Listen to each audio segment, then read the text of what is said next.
Are there any differences between the different releases of Donkey Kong for the NES?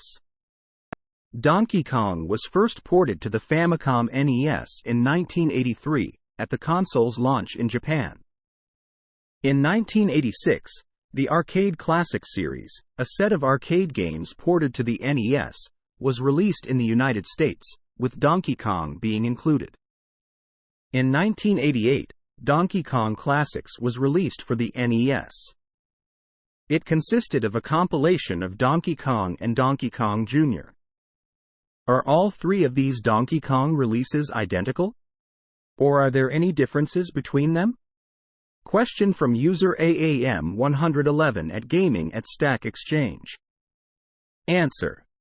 According to Strategy Wiki, developed by Nintendo for the Famicom in 1983 and published for the NES in 1986.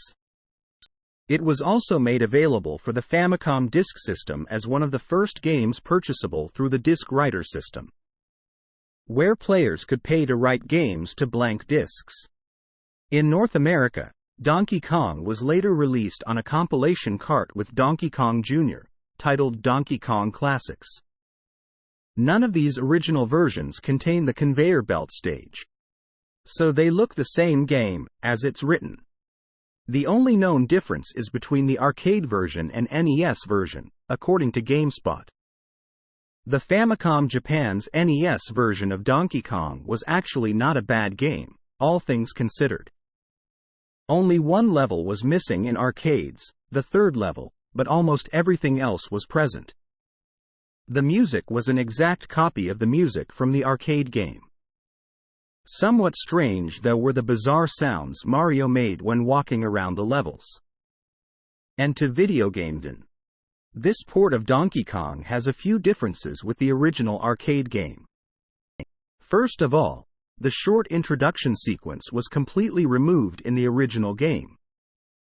Donkey Kong climbs the construction site with Pauline under his arm and heavily stomps his feet as he reaches the top, causing the metallic girders to collapse and form the first screen. The 25-meter scale displayed between screens was also omitted in the arcade game. Each screen represents 25 meters of the construction site, from 25 meters to 100 meters. Edit. No. Apparently the Japanese Famicom version seems to have an English localization. Answer from user Pinkerman at Gaming at Stack Exchange.